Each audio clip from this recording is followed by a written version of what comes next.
नमस्कार friends, welcome to नव्याच kitchen. तर मग फ्रेंड्स, आज आपण नव्याच किचन बनवणार आहोत शेंगदाणा व हिरवी मिरचीपासून टेस्टी अशी आपली चटणी.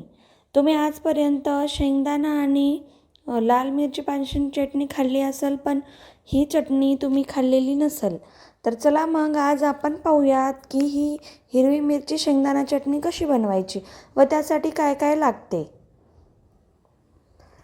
ही चटणी तुम्ही तोंडी लावण्यासाठी पण वापर करू शकतात व अतिशय सुंदर टेस्ट आणि छान पण लागते खाण्यासाठी. आणि ही चटणी तुम्ही फ्रीजमध्ये स्टोअर पण करू शकतात.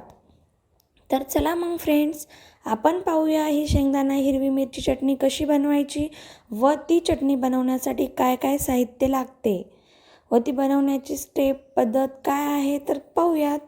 तर शेंगदाणा हिरवी मिरची चटणी बनवण्यासाठी सगळ्यात अगोदर आपण शेंगदाणे फ्राय करून घेऊया. त्यासाठी एका कढईमध्ये 1 चम्मच तेल टाकून घेऊ व नंतर आपण त्यामध्ये 1 बाउल भरून शेंगदाणे टाकून त्याला व्यवस्थित फ्राय करून घेऊयात.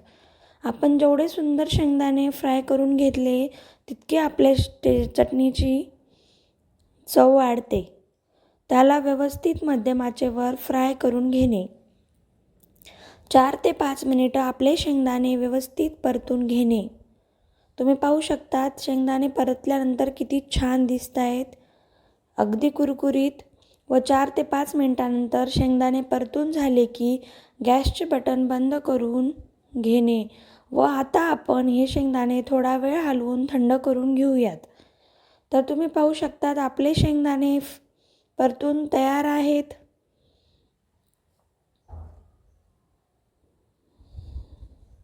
आता आपण यामध्ये टाकायचा मसाला पाहून घेऊत.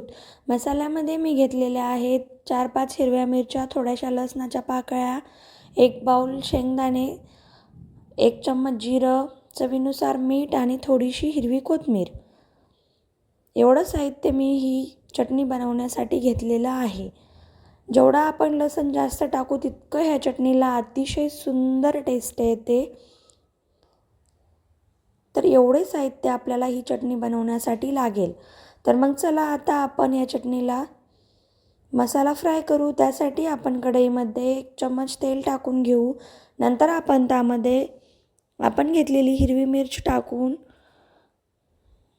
मध्यम आचेवर त्याला 2 मिनिटं परतून घेऊयात. हिरवी मिरची व्यवस्थित परतून झाली की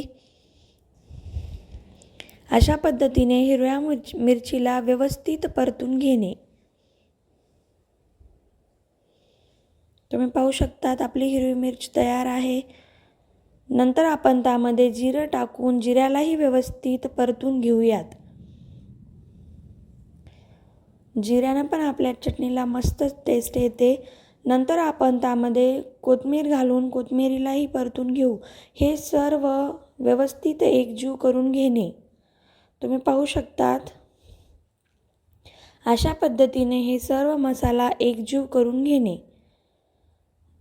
4 ते 5 मिनिटं याला लो मीडियमवर अशा पद्धतीने परतून घेणे.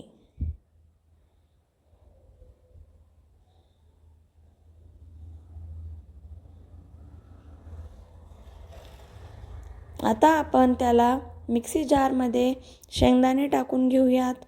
नंतर आपण त्यामध्ये लसणाच्या पाकळ्या टाकून घेऊयात. नंतर आपण त्यामध्ये आपण फ्राय केलेला मसाला टाकून घेऊ. नंतर आपण त्यामध्ये मीठ टाकून घेऊयात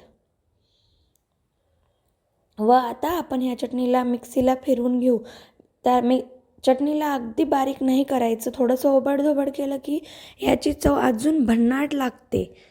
अप्रतिम लूक आलेला आहे आपल्या चटणीला व खूप छान सुगंध पण येतोय.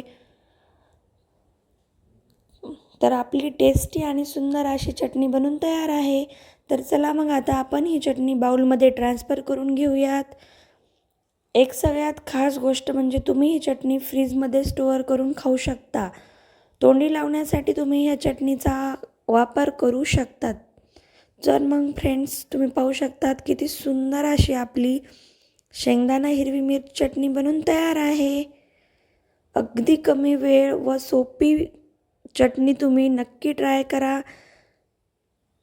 तर मग फ्रेंड्स, कशी वाटली तुम्हाला माझी ही रेसिपी आवडली असेल तर तुम्ही पण नक्की बनवा व कशी झाली आहे ही माझी हिरवी मिरची शेंगदाणा चटणी कमेंट करून सांगायला विसरू नका.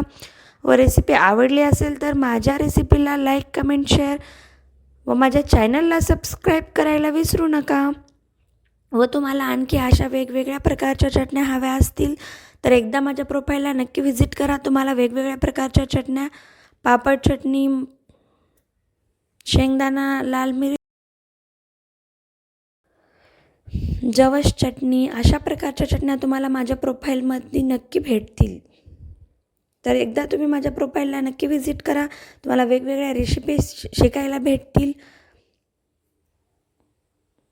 तर तुम्ही पाहू शकता सुंदर अशी आपली चटणी बनवून तयार आहे.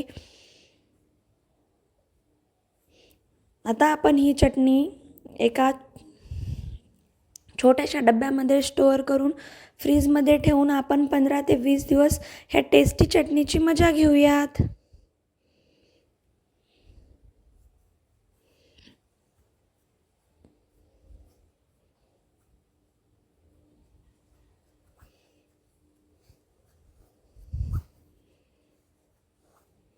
आणखी भेटूया आपण अशाच नवनवीन रेसिप्यांसोबत. व मी तुम्हाला आणखी अशाच नवनवीन रेसिपीज करून दाखवेल. त्यामुळे माझ्या चॅनलला सबस्क्राईब करा याला विसरू नका. व माझी रेसिपी कशी झाली तर सांगायला विसरू नका. आणि रेसिपी आवडली तर तुम्ही एकदा नक्की ही चटणी ट्राय करा. तुम्हालाही ही चटणी खूप खूप आणि खूप आवडेल. धन्यवाद.